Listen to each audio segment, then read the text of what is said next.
शादी के पहले से ही विभा को कपड़े धोने का बड़ा शौक था। कभी नल के नीचे तो कभी तालाब के पास। अरे मेरी नीली वाली लुंगी नहीं दिख रही है। विभा की अम्मा, कहाँ रखी है लुंगी? अरे वो तो विभा ने परसों ही धोकर रखी थी आपकी अलमारी में, देखो वहीं होगी। वो ना मैंने आज धो दी, मुझे लगा कि गंदी हो गई होगी। अरे कैसे गंदी हो गई थी? उसे तो मैंने पहना भी नहीं। हे भगवान, इस लड़की के कपड़े धोने की आदत से परेशान हो गया हूँ मैं। जितना तो घर में राशन नहीं आता, उससे कहीं ज्यादा डिटर्जेंट पाउडर का खर्चा है। इसकी शादी करवा दो, शादी। जाए अपने घर में ही करे काम, फिर चाहे घर के कपड़े धोने हो या पूरे गांव के। हाँ ठीक बोल रही हो, देखता हूँ मैं कोई लड़का। वो दिन भी आ जाता है जब विभा को देखने लड़के वाले आ जाते हैं। लड़की मुझे अच्छी लगी। होने वाली सास कहती है, बेटी अगर कुछ पूछना है तो पूछ लो। वैसे तो हमारी लड़की बहुत ही शर्मीली है, जो बोल दो वो मान लेती है, इसे क्या पूछना होगा। अरे कैसी बात कर रही हो माँ, मुझे इन लोगों के घर रहना है, सवाल तो कई है। हाँ हाँ बेटा, पूछ लो ना, क्या पूछना है। आप लोगों के घर कपड़े कौन धोता है? सास का मुंह बन जाता है। देखो, अगर तुम ये कहना चाहती हो कि तुम्हें कपड़े धोने नहीं आते तो सुन लो, कपड़े मैं ही धोती हूँ, लेकिन तुम्हारे आ जाने के बाद मैं रुमाल तक नहीं धोऊंगी। अरे चुप रहना भाग्यवान, बहू बेचारी घर आई नहीं, उसे डराना शुरू कर दिया। वो क्या है ना बिटिया, अभी तक तो ये कल्लू की माँ ही धोती थी, लेकिन अब तुम्हारे पापा तो दहेज में वॉशिंग मशीन देंगे ही।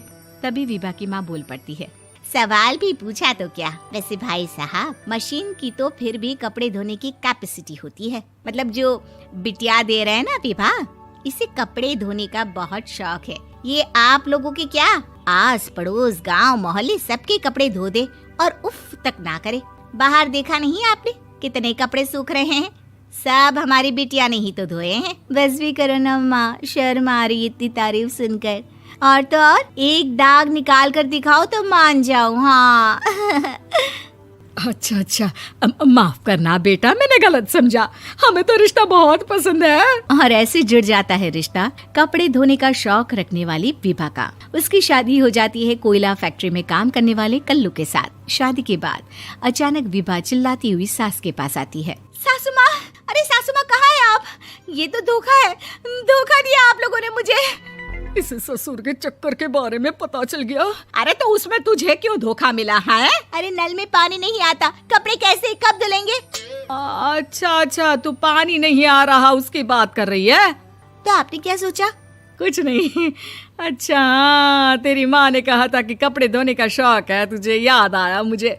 शौक बोलकर कपड़े धोने वाले मेरे जुनून को कम ना आके सासू माँ, कपड़ा धोना मेरा गुरूर है।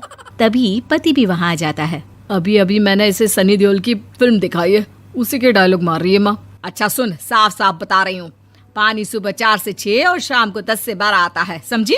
विभा टाइमिंग सुनकर हैरान हो जाती है। ये क्या भूतों का मोहल्ला है? सुबह 4 बजे उठकर कौन कपड़े धोता है? 4 बजे टंकी में पानी जाता है, फिर सारा दिन धोना ना, किसने मना किया? अरे कैसी बात कर रही हैं? 200 लीटर की टंकी में कितने कपड़े धो लूंगी मैं? सुबह ही उठ जाऊंगी मैं। अब क्या था, विभा सुबह 4 से लेकर रात के 12 बजे तक कपड़े ही धोती रहती। एक रोज सास पड़ोस से निकलकर कहीं जा रही होती है कि साथ वाली कहती है, हाँ कल्लू की माँ, जरा ये बताओ कि 2 साड़ी है, 2 ब्लाउज और एक पेटीकोट और एक नाड़े वाला लंबा कच्छा। हाँ तो? अरे तो क्या, कितना लोगी धुलाई ये बताओ। धोबन दिख रहे हैं हम क्या? हमारे पति सरकारी नौकरी से अभी रिटायर हुए हैं और बेटा सुपरवाइजर है कोयला फैक्ट्री में। धोबन समझ रखा है हमें? हाय रे कल्लू की अम्मा, माफ कर दो, वो तो मोहल्ले में यही सब बता रहे थे कि तुमने बहू को कपड़ा धुलवाने के काम में लगा दिया है। सास को पड़ोसन की बात सुनकर गुस्सा आ जाता है। वो घर पहुंचती है जहां घर के बाहर ही इतने सारे कपड़े सूख रहे होते हैं जितने कि किसी धोबन के घर पर। अरे ओ कल्लू की दुल्हन, बाहर निकल। माँ जी यहीं आ जाओ, बाथरूम में चादर धो रहे हैं हम। अरे अभी हम धोते हैं, तुमको बाहर निकलो। ये आस पड़ोस वाले बोल रहे हैं कि हम बहू से कपड़े धुलवा कर उसे कपड़ा धोने वाली बना दिए हैं। अरे छोड़ो ना माँ जी, किन लोगों की बातों में आती हो? आस पास के लोगों का तो काम ही होता है कि वो किसी तरह सास बहू को लड़ा दे। बहू सारे घर के कपड़े धोती है, ये क्या कम है? बोलिए। सास को भी लग जाता है कि वो बहू का ये सनकीपन नहीं छुड़वा सकती, इससे अच्छा है कि खुद ही चुप हो जाए।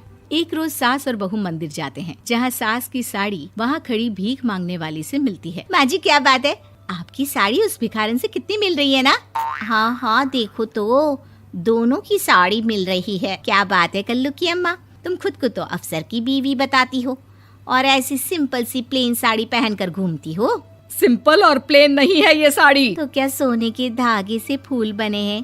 कुछ भी सासू माँ, कुछ भी। हाँ बने थे इस साड़ी में सोने के धागे से फूल। मेरे पति लेकर आए थे मद्रास से स्पेशली मेरे लिए 10,000 की। ताहे भाई साहब इस भिखारन के लिए भी सेम टू सेम साड़ी लेकर आए होंगे 10,000 की। सास उस वक्त तो कुछ नहीं कहती, लेकिन बहू के साथ घर आती है और अलमारी से एल्बम निकाल कर लाती है। ये साड़ी देख रही है, ये वही साड़ी है जिसे मैंने अभी पहना था। इस साड़ी में ये जो चमकदार फूल दिख रहे हैं ना, ये सोने के धागों से काढ़े गए हैं। लेकिन तू लोकल वॉशिंग मशीन ब्रश से घिस घिस कर सारे फूलों को निकाल कर साड़ी प्लेन कर दी। मुझे माफ कर दीजिए सासू माँ। और तो और, जब मैंने तुझे तेरी गलती के लिए कुछ नहीं कहा, लेकिन तूने तो सबके सामने मेरा मजाक ही बना दिया। क्यों? बहू को समझ में आ जाता है कि अब से उसका कपड़े धोना बंद।